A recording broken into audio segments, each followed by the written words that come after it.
Bonjour, Pozo, and welcome everyone to the fourth and final panel discussion in the series Mining Wisconsin Riverways, Past and Present, Issues and Activism. Tonight's panel is going to focus on how the public can influence the regulatory process. As a reminder, this series is presented by the Wolf River Action Committee, which is a collaborative group of tribal members, allies, and environmental experts dedicated to preserving the cultural and environmental resources of the Wolf River. The panel series is co-sponsored by Wisconsin Conservation Voices, Wisconsin Native Vote, the Center for Humanities at UW-Madison, Midwest Environmental Advocates, and Many-Kanakim Community Rebuilders. If you missed the first three in our series of discussions, or you'd like to learn more about how to protect our waters from mining pollution, you can go to our website, which is wolfriveractioncommittee.com, to watch video recordings from those three discussions and to read more about current and past mining proposals. So tonight we have three speakers, Tom Giroux, Dr. Al Geddix, and Allison Werner. All will be giving us insights into how mining is regulated in Wisconsin and how the public has been and can be involved in that process. My name is Robert Lemberg. I'm an attorney and Equal Justice Works Fellow at Midwest Environmental Advocates. I'll be moderating tonight's discussion, and we'll have time for question and answer after the three speakers have presented. And you can share your questions with us anytime while the speakers are presenting or once the Q&A starts through both YouTube and Facebook. So I'd like to move now to introduce our first speaker this evening, and that is Tom Giroux. Tom has served on the board of directors for Wisconsin's Green Fire since its inception in 2014. Wisconsin's Green Fire supports our conservation legacy by promoting science-based management of Wisconsin's natural resources. He's a member of the Water Resources and Environmental Rules Work Group, leading the metallic mining subgroup. Tom retired from Wisconsin DNR in 2013 after 34 years, mostly working in the water program. Tom had an ancillary role in the following mining proposals while he worked at DNR: the Lynn mining proposals, the Crandon mine proposal, the Gogebic taconite iron mining proposal, and the post-closure monitoring at the Flambeau mine in Ladysmith, Wisconsin. Tom graduated in 1979 from the University of Wisconsin-Stevens Point with a degree in soil science, and he also did some graduate level coursework in hydrogeology. So now I will hand it over to Tom. Thank you, Rob. I'm going to share my screen here. I have just a few slides to more or less talking points. So before I start, though, I just wanted to say one thing about DNR staff and their role in permitting in general. And the vast majority of staff at DNR are really motivated to protect the environment. They believe in the mission of the agency and they really want to protect the environment. But they are restricted by the statutes that oversee the various programs, the statutes, the rules, and the regulations. So they can only do as much as the regulations allow. And oftentimes, when I was in the job, we were in the position of having to permit some level of environmental degradation as part of the permit process. And it was not a fun project because we are all motivated to protect the environment. So with that, I'm going to move on.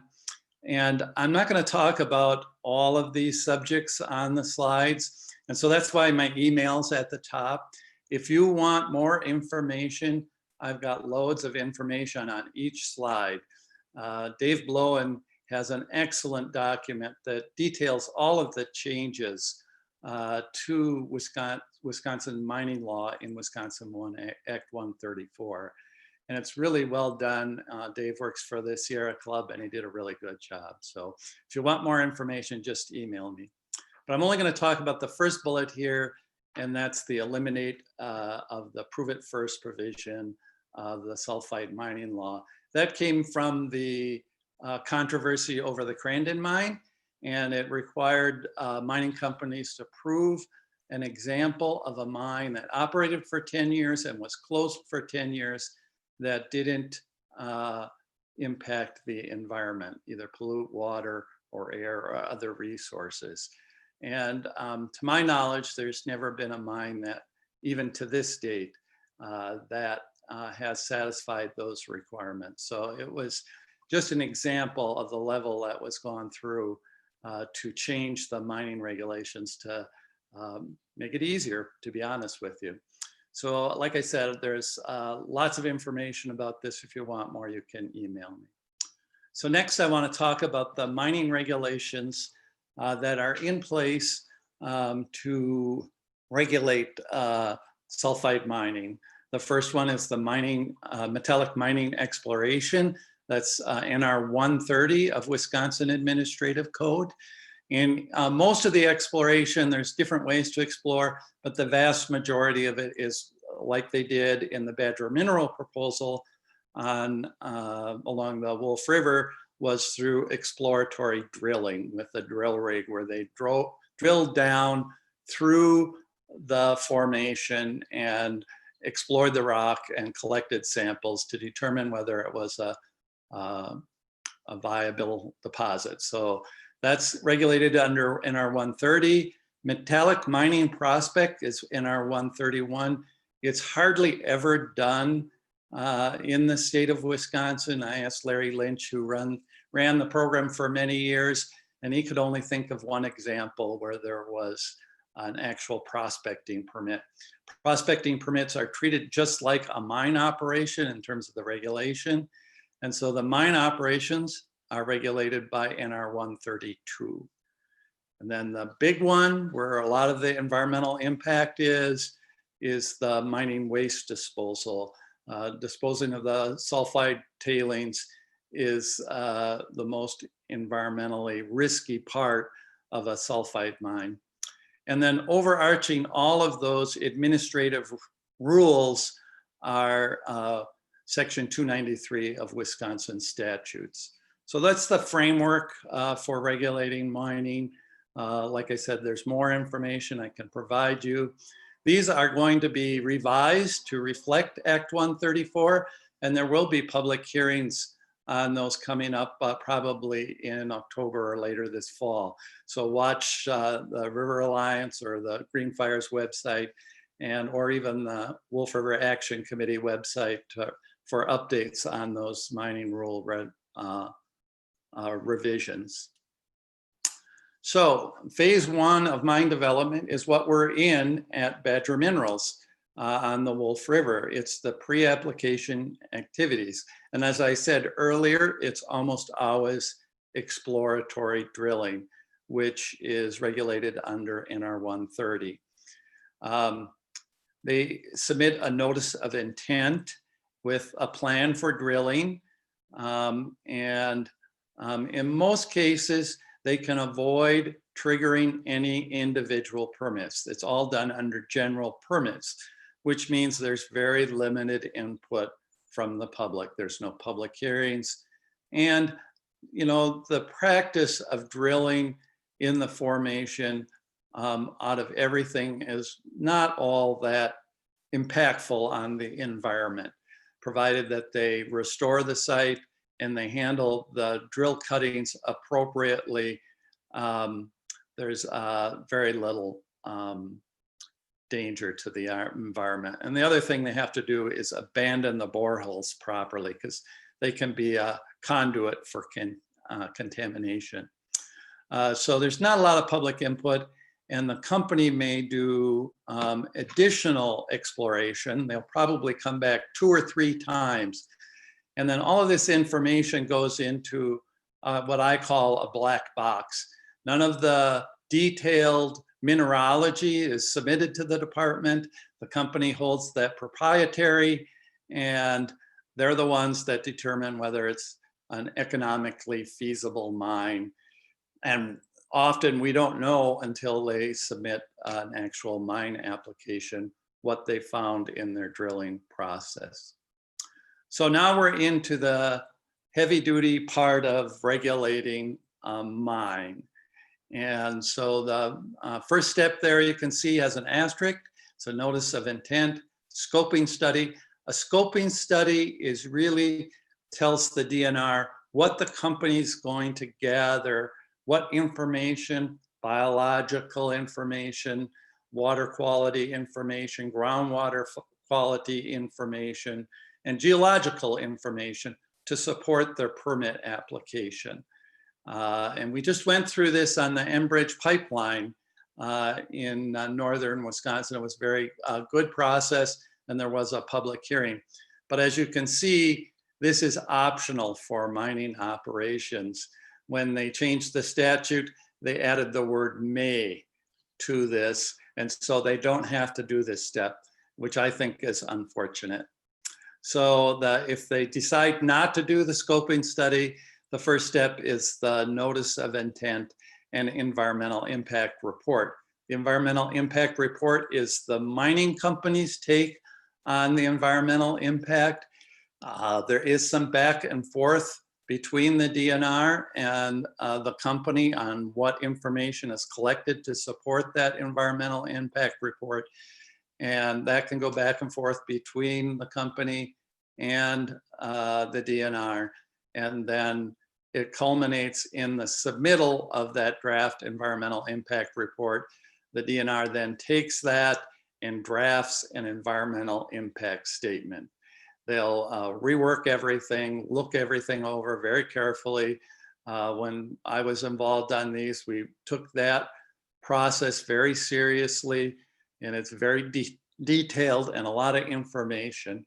And at the same time, they're drafting the environmental impact statement. If they feel it's appropriate, they'll draft the permit or approvals for the mining operation. There's two approvals really. There's the mine operation again under NR 132 and the mine disposal site under 182. And most of the permits are all consolidated in those. So the wastewater permits and the wetland permits are all consolidated under the one permit for the mine operation. That's where the first real public hearing is held. And that is an informational hearing for the public to come and give their testimony. After that, there's a final EIS and permit decision. And when that is issued, the final EIS and the permit decision, the mining process may proceed, which I think this was another problem with the changes that they made. The contested case hearing is an actual formal case hearing with a judge and expert testimonies on both sides, and the DNR also providing expert testimony where the decision is actually challenged in a legal proceeding and an administrative law judge makes a decision in the end. I think it's unfortunate that they decided to allow the mining to begin before the contested case hearing process ends. So that's the basic framework for regulating a mine. This process right here on this page was condensed down by Act 134. It could be done in as little as 1 year, or it could be done in 3 years. In the past, for mine operations, we spend 5 years drafting the environmental impact statement to make sure that the information was relevant and important and inform the permitting decisions. Now that's all condensed down to a very short timeline. And in my mind, it's going to be difficult for DNR to do as good a job as they did previously because everything is condensed. So that's basically it, Rob. I'll hand it back to you.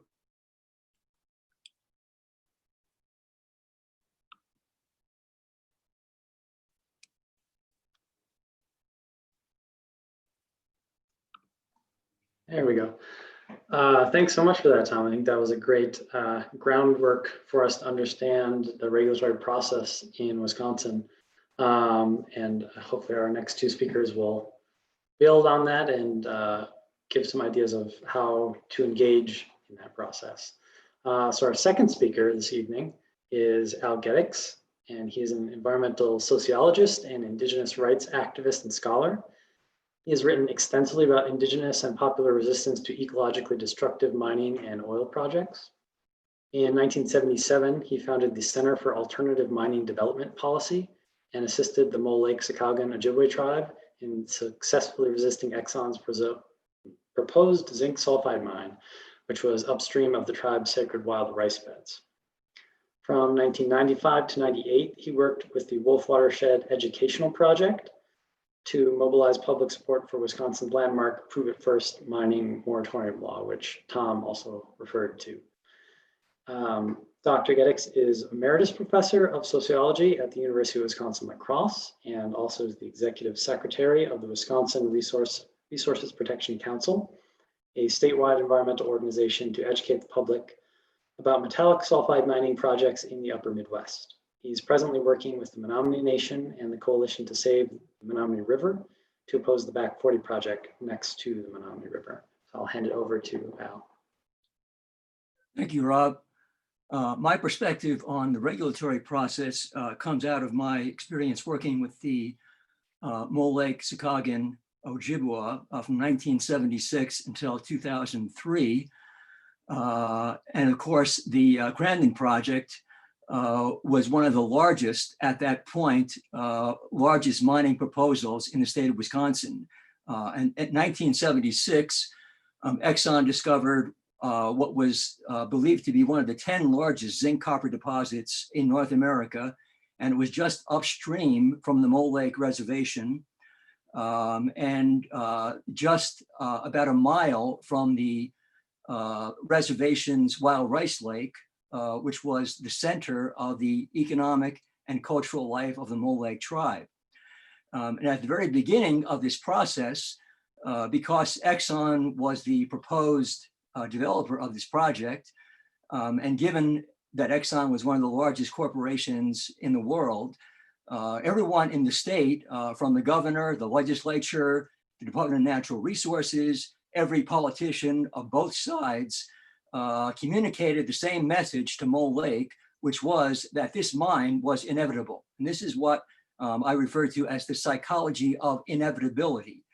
This is part of the psychological warfare that mining companies routinely exercise against communities, both tribal and rural communities all over the world, to give up on the process of determining the fate of these local communities when faced with the power and the finances and the technical expertise of these large corporations. But when I was approached by the Mole Lake Tribal Council to assist them, they were very clear that they did not want to have a mine a mile upstream from their Wild Rice Lake, because any pollution from the mine would discharge into the Wild Rice Lake and would destroy the rice and therefore the cultural life of the Mole Lake tribe. The position then of the tribe was that the whole regulatory process was an obstacle to achieving their objective of stopping this mine project. And so while we were told, that is myself and the tribe, that opposing this mine project was futile, there was no point in doing it. And this was not just a message from the powers that be, it was also a message from some of the leading environmental groups in the state, who also saw that the power of Exxon versus the power of the tribe meant that there was going to be a mine, and that the best that could arrive from this conflict would be some kind of regulation of the mine rather than an opposition to the mine. The Mole Lake tribe never accepted that position. They were the only people in the state that did not accept the inevitability of the mine. And therefore, one of the first things that we did as part of the opposition to the project was visit the Northern Cheyenne tribe in Lame Deer, Montana, which had just enacted Class 1 air quality regulations, which protected the reservation from being encircled by 4 major coal-producing power plants that would have destroyed the air on the Northern Cheyenne reservation. This was the first tribe in the United States which had asserted their tribal sovereignty to protect their resources, in this case, their air quality, from intrusion from a foreign mining corporation. And this was the beginning of the thinking and eventually the action of the Mole Lake tribe in seeking not class 1 air quality, but water quality regulatory authority, which allowed the tribe to exercise jurisdiction over any discharge from the proposed Exxon mine that would have affected their Wild Rice Lake a mile downstream from the proposed mining operation. So that was part of the counter planning against the existing regulatory system that was set up by the state of Wisconsin, which was designed to permit a mine, not to stop a mine.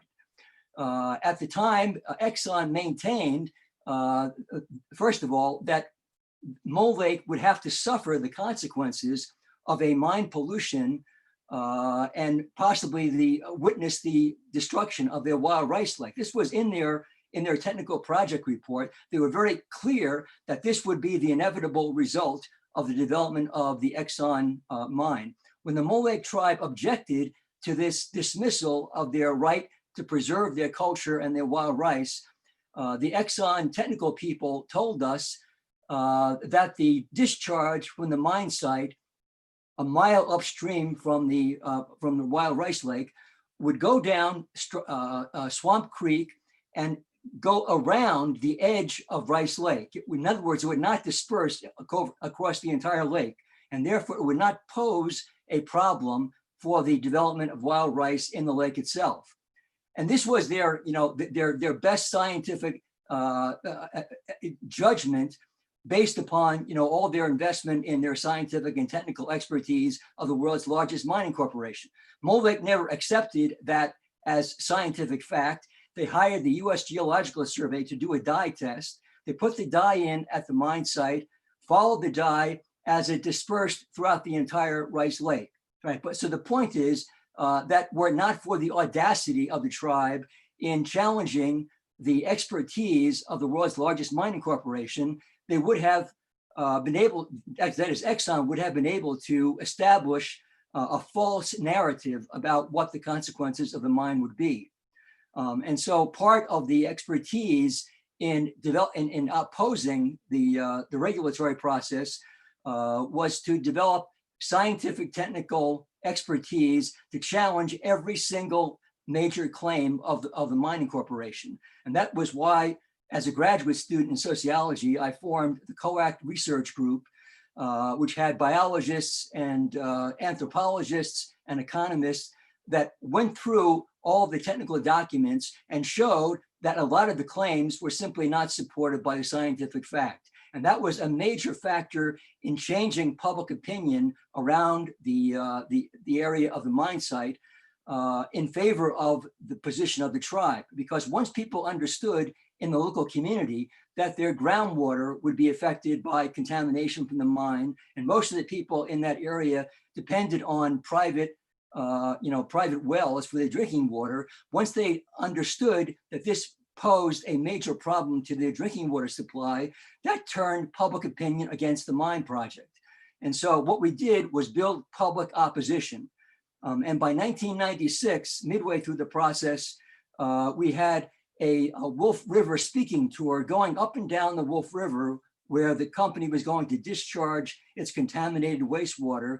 And we were communicating all along the towns of the Wolf River that they needed to become involved in the permit process and in opposing the project in order to exercise protection of the Wolf River.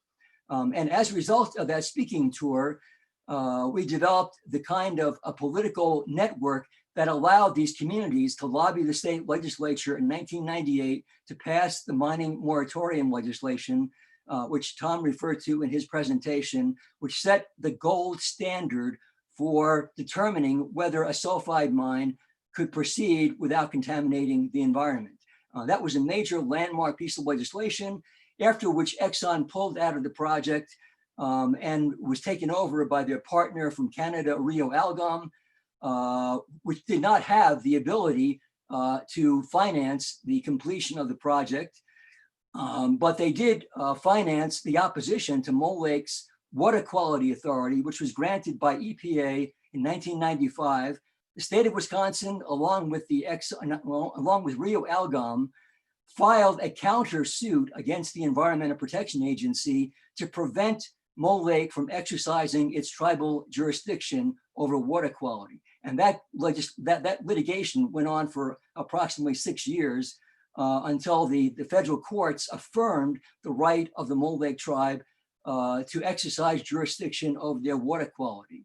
And so the end result of this process from 1976 to 2003 was the affirmation of Mole Lake's Water Quality Authority and its exercise of tribal authority over the reservation and its resources, and also the demonstration that its ability to form alliances with the non-Indian communities along the Wolf River was a critical factor in both opposing the Crandon mining project and also affirming the Prove It First mining moratorium legislation passed by the legislature.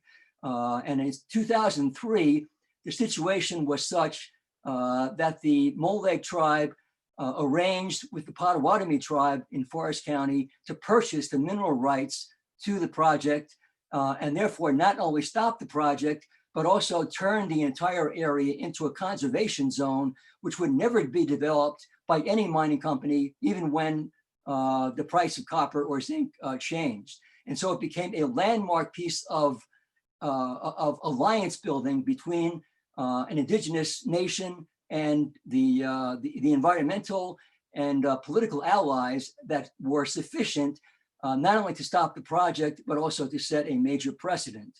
And that is why the Crandon Mine Project remains a traumatic event in the history of the international mining industry, which sees the Crandon mine as one of the first examples of successful grassroots mobilization in defiance of a state regulatory process which was designed to permit the mine rather than to stop the mine. And out of that experience came the whole notion of a social license to operate.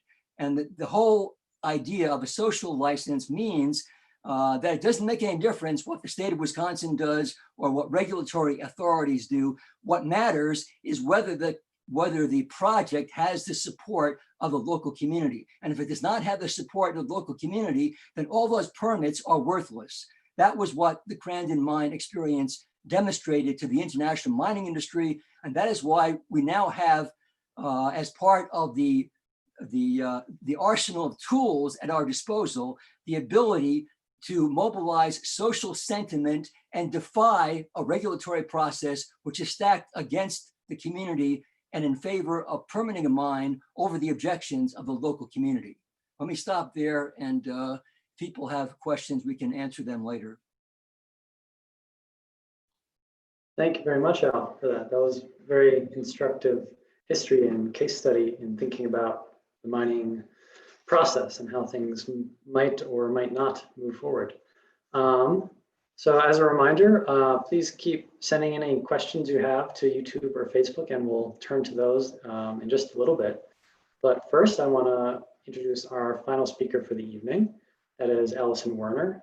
And Allison is the Policy and Advocacy Director for the River Alliance of Wisconsin. She's a native of Racine, where she was the Executive Director of the Root Pike Watershed Initiative Network.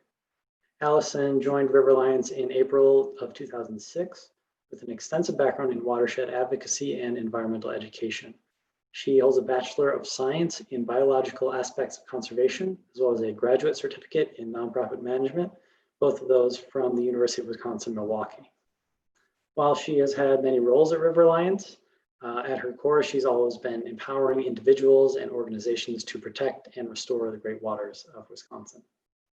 This has included working to protect the Pinocchio Hills, the Willow Flowage, and the Wolf River from threats of mining and pollution. So I'll hand it over to Allison.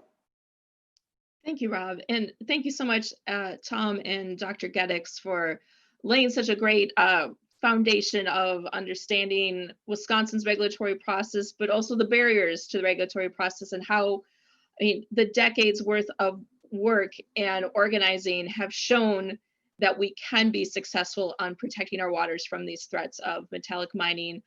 So we owe a large debt of gratitude to you all who've been spending decades gathering data, understanding this process so that we all can build from there. So thank you so much. What I want to just close on right now, before we go to questions, is how do you that are watching or watching this now or later, how do you engage in this process? Especially, when you hear the word regulatory and you see all the steps Tom's laid out and the challenges to engaging in metallic mining proposals, how do you get involved? So I want to hit on a few things. One, I want to echo a couple of things Tom said at the beginning about working with the Department of Natural Resources. I and our organization, we work a lot with the Department of Natural Resources. And again, I want to echo what Tom said. The goal of the staff at the DNR is to protect our water resources. But yes, there are limitations. What is in state law, those state statutes, administrative rules, they are bound to follow those laws and guidelines. But my experience and our organization's experience working with the DNR is staff are very open to hearing your questions and talking to you about your concerns, helping you answer questions about these complicated processes of the mining process that Tom laid out. So do feel free to reach out to DNR staff if you have questions and want to learn and understand more.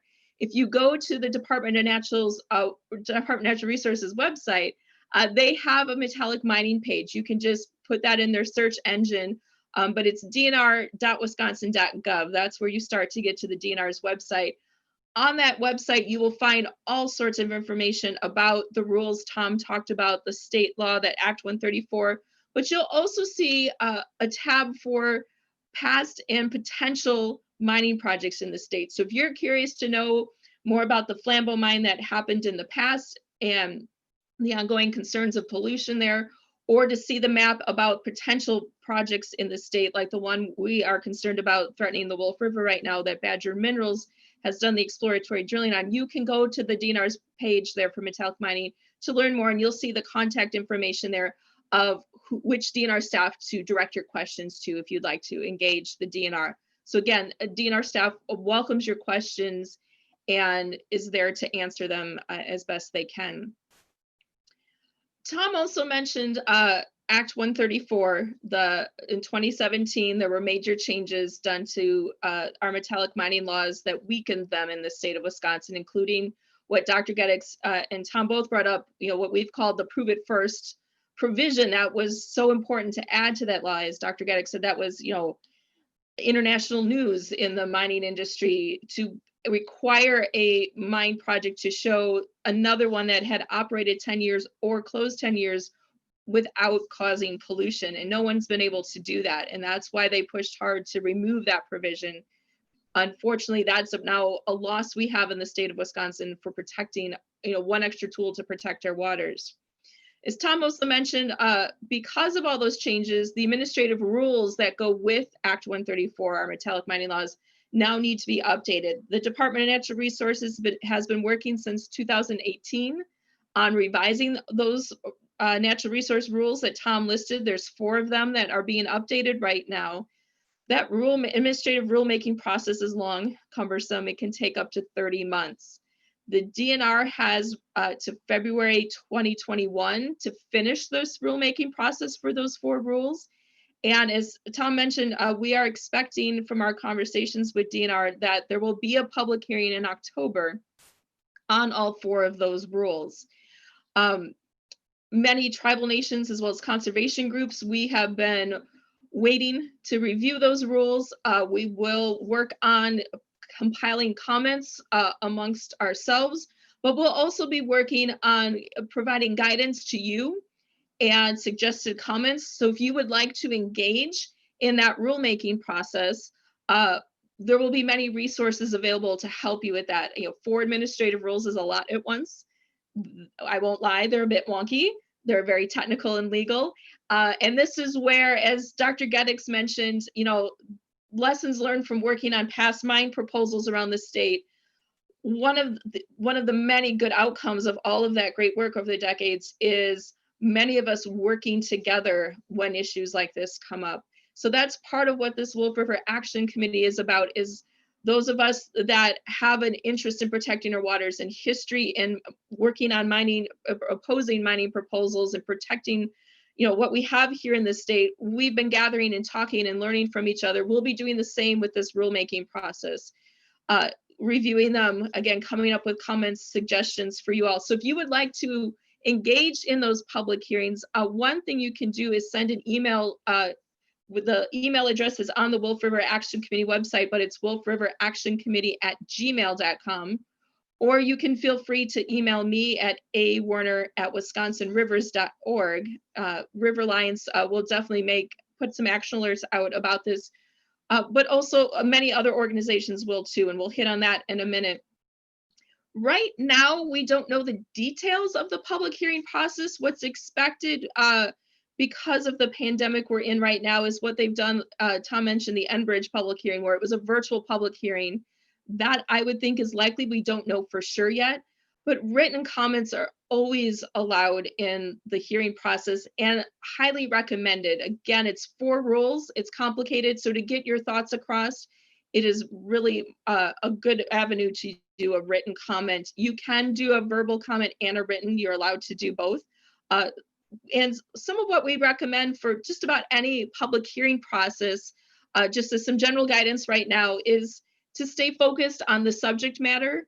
There are many issues connected to mining and protecting our waters that you may care about. The DNR is only going to be able to act on what's in their purview with these 4 rules. So keeping your comments to those 4 rules and the subject matter is helpful for the DNR staff as they review it. Always have specific and clear comments with your reasons for your concerns. What are your concerns for the harm that would be caused to our lands? What are your specific concerns for the harm to our waters if this kind of proposal would go forward? Those are the kinds of things those reviewing public comments are looking for. And it's always important to talk from your personal experience. Where do you live in the state? Is there a mine project that you're concerned about? How would your life, your waters, your lands, your local economy, how would they be impacted by how these rules would be implemented? Those kinds of things are important to share when you give comments at a public hearing. The last section I just want to talk about briefly is to also not forget to reach out to your elected officials. From town board, county board, your state legislators, they all need to know that you care about how metallic mining would impact your community, again, how it would impact our lands, our waters.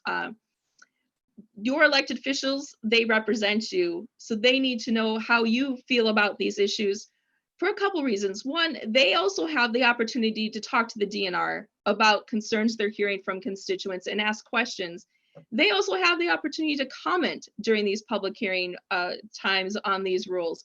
So if they know you as a constituent have concerns, and raise those issues to them, it might allow them to consider taking some further steps and reaching out to the DNR and getting involved in this rulemaking process as well.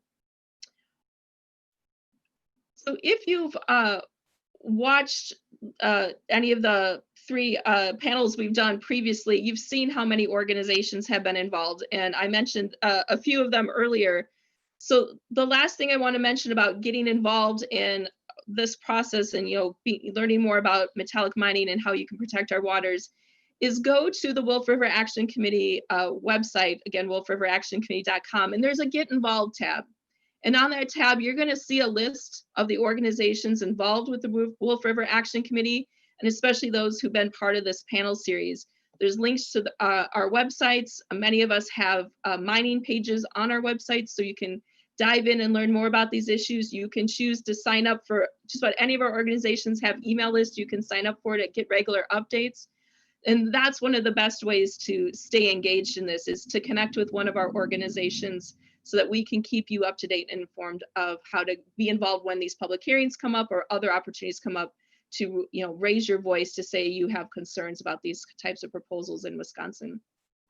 So I will stop there, Rob, so that we can take all the great questions I'm sure we have. Great. Thank you so much, Allison, for that. letting people know how they can get more involved in all of these issues.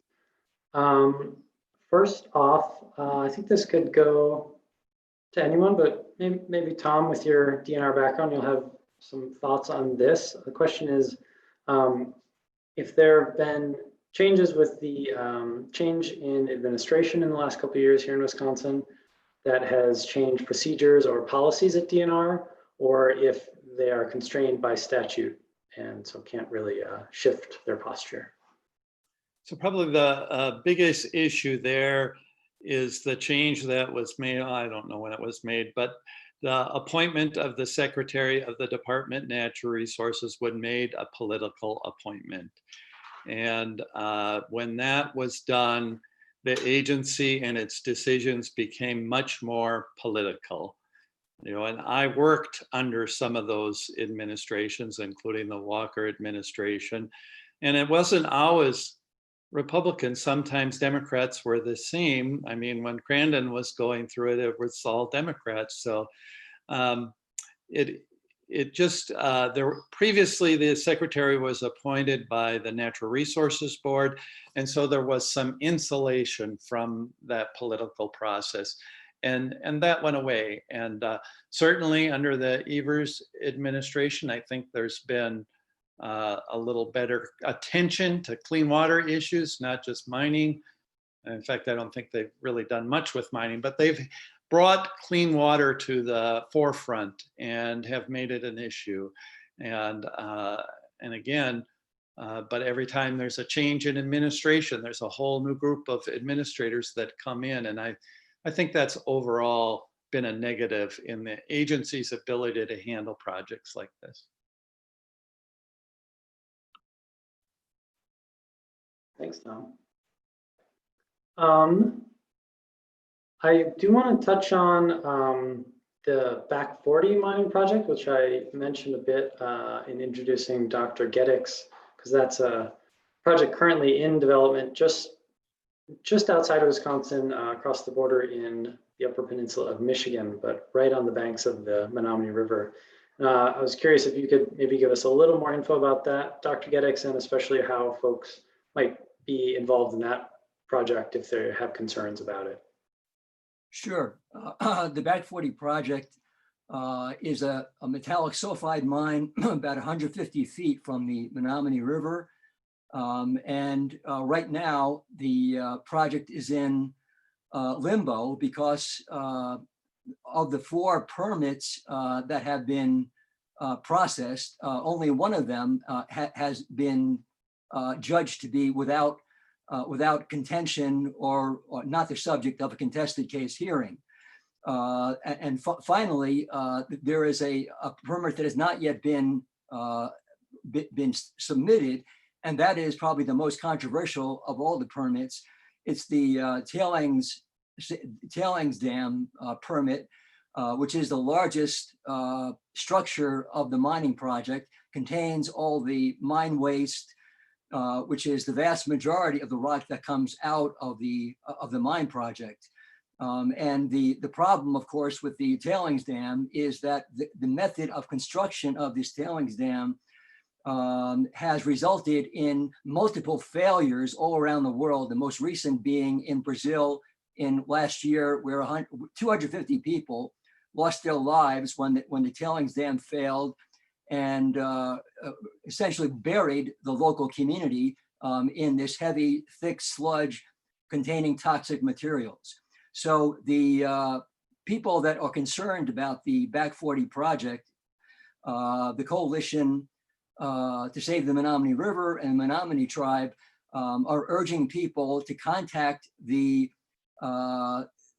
Department of Environment, Great Lakes and Energy, or EGLE, and particularly Luke Trumbull, who is the dam safety permit official, and let them know that the risks of building this kind of tailings dam, given the record of failed tailings dams around the world, is a very, very bad and dangerous idea because it threatens both the Menominee River as well as the cultural sites near the mine of the Menominee Indian tribe. And let me just give you the email address for the head of the dam safety unit. The person is Luke Trumbull, and his email is Trumbull, Trumble, and then L for Luke. So Trumbull L at michigan.gov. Thank you for that description. That's very helpful. And just to remind everyone, that's the Michigan Department of Environment, Great Lakes and Energy that's overseeing and permitting the project. Yeah, Allison. If I can add to that, Dr. Geddes, I'm glad you brought that up. Also, a national organization, American Rivers, they every year look around the country and determine which of our rivers are most endangered for various reasons. And the Menominee River, unfortunately, has had that designation as one of America's 10 most endangered rivers twice now. And so this year they've added the Menominee River again to their list.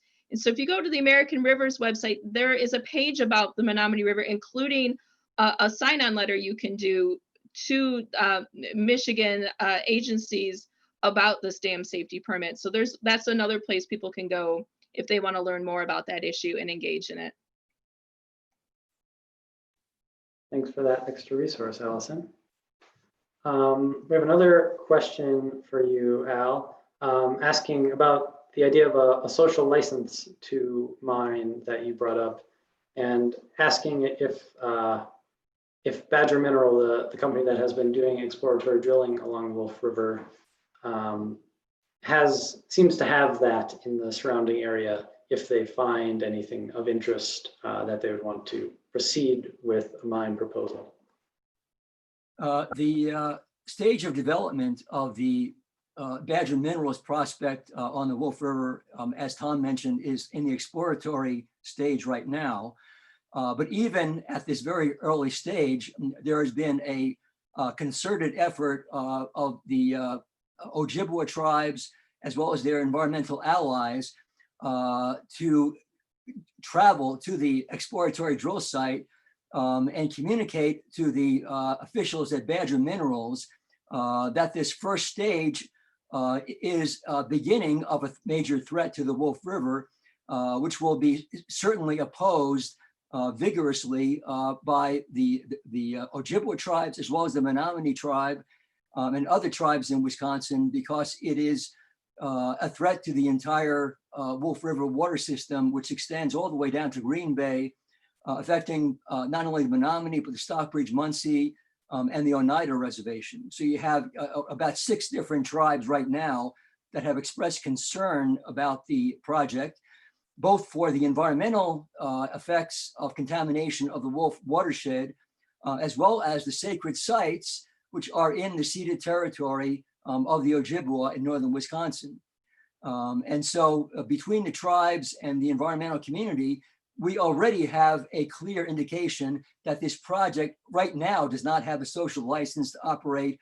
And if the project proceeds to the further permitting stages, there will be even more organized opposition, which will increase the perception of the mining industry that there is no social license for this mining project. I just wanted to add to that. I've been involved in a lot of these projects, and I was really impressed. From almost the beginning, I've been telling people to kind of relax. It's just exploration. But no, the people have been saying the Wolf River is important. The time is to be involved is now. We're not going to wait until they develop a proposal. I've been really impressed with both the Menominee tribe and the Mole Lake tribe, and the importance they've put on this water body, and I think is a testament to the people that they want to be involved at the very beginning levels, because it is such an important resource. Well, and to add on to that, Tom, you're a resident of Oneida County, and some of your friends and neighbors who have been involved in watching mining proposals and such for many years in Oneida County. And one of the things I've seen from meeting folks from that community and what's happened already with this proposal is the local business community is also watching this and has concerns. And several folks have been willing to step up and say, our current economy would be at risk if a project like this or other mining proposals go forward in our community. You know, Wisconsin is water rich. We are so fortunate to be water rich. That means we have an economy currently based on water tourism and other industries that rely on clean water. Never mind that we all need clean water to drink, right? That's very important, of course, too, but it's also an economic impact on these communities. And I think that's where the social license also comes in, that Dr. Geddix has lifted up for so many years, is that social license includes our economy. And these proposals are usually boom and bust. They don't last long. There's lots of evidence like of that around the world. So I think it's important for local businesses to take a look at how will they be impacted short-term and long-term if a proposal like this were to go forward.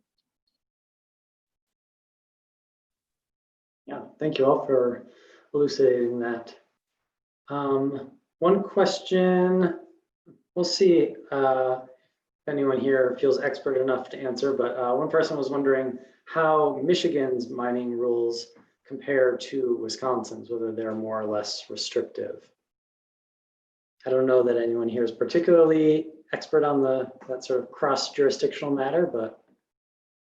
Well, I can offer one piece of information, and that is that the process that led to the present mining regulatory framework in Michigan was heavily dominated by the mining industry. There was some token representation of environmental groups on the discussions that led to what is now 632, which is the official regulatory regime for mining in Michigan. But those voices were drowned out by the superior money and power of the mining industry. And right now, you have a number of legislators from Northern Michigan that have introduced a series of bills in the Michigan legislature, which would prevent any local zoning authority in the local area from opposing a mining project. And so we have the same kind of impetus in the state of Wisconsin with Tom Tiffany, but he has not been successful in right now prohibiting outright any kind of zoning authority that would interfere or prohibit a mining project. In the state of Michigan, they are continually trying to erode the power of local zoning authority to explicitly prohibit any activity which would interfere with the permitting of a mining project. Thanks for bringing that up, Al, because I had struggled trying to get information about local zoning in Wisconsin into my 10-minute presentation. I was hoping it would come up in questions. So in Wisconsin, as Al said, we still have zoning authority, but we cannot override the DNR. It has primacy on the environmental approval. The local zoning can only regulate things like the land use. So if it's inconsistent with adjacent land use, things like that, truck traffic, noise, hours of operations, those are the kinds of things that local zoning can regulate. And the other thing, as part of the Lynn proposal, they had a referendum in Oneida County, and I went up with the forestry committee and toured the Eagle Mine. And I do have to say, culturally in Michigan, from the government perspective, they are much more pro-mine. That's the only way I can say it. And some of the things that they permitted at the Eagle Mine that we visited, which they touted as a clean mine, would never go in Wisconsin. They have a huge impoundment with in-water disposal of their mining waste from processing. And we might allow that for a temporary disposal option, but not a permanent disposal option. They have essentially a water body that they are writing off that will never be able to support aquatic life. And that just wouldn't fly in Wisconsin. So I think there is a difference. I'm not intimately knowledgeable about Michigan's rules. I just know what I saw at the Eagle Mine was something that we would never permit in Wisconsin.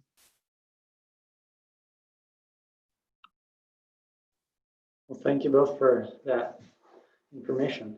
As we're coming towards the end here, maybe I'll ask one more question, touching again on how folks can get involved. Can you highlight again for folks any upcoming deadlines for hearings or policy decisions or submitting public comments that people should have on their minds and be thinking about? So the first one related to metallic mining coming up that we're aware of again will be what is expected to be October public hearings on the 4 administrative rules that are connected to Act 134 that Tom mentioned. So again, River Alliance, Green Fire, MEA, others will be doing action alerts about those. So send us emails, sign up for our action alerts. That'll be the best way to stay engaged on those. Many of us will post about it on Facebook as well.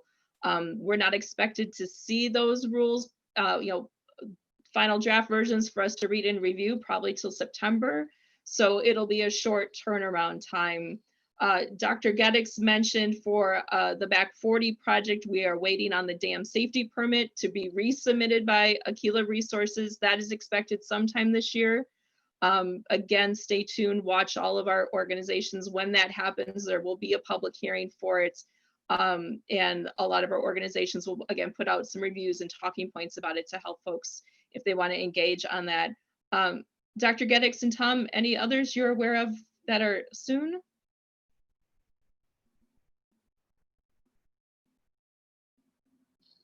The only addition I would make to your suggestion about the watching the tailings dam permit application is that I think it's important in advance of any actual submission of the tailings dam application for the public to become involved and let the folks at Michigan regulatory agencies understand quite clearly that the information we have now about the safety record of tailings dams is such that no tailings dam ought to be permitted under existing conditions where those tailings dams have proven to be unsafe.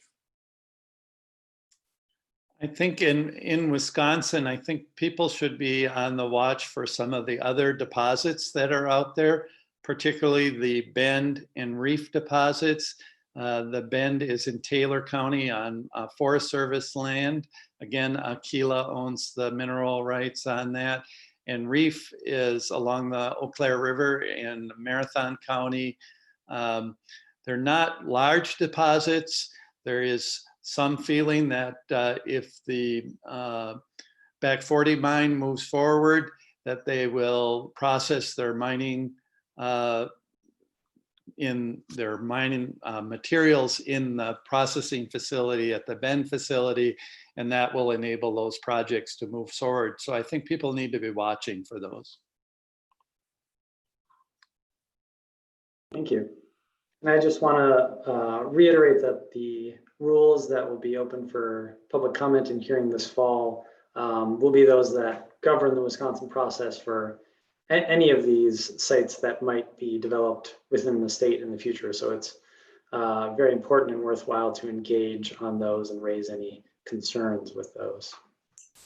You know, I think MEA and the River Alliance and Green Fire, we've talked, and I think we're going to be working together on this and trying to collaborate. And so, you know, we'll be sure to connect to the public once we have our analysis done.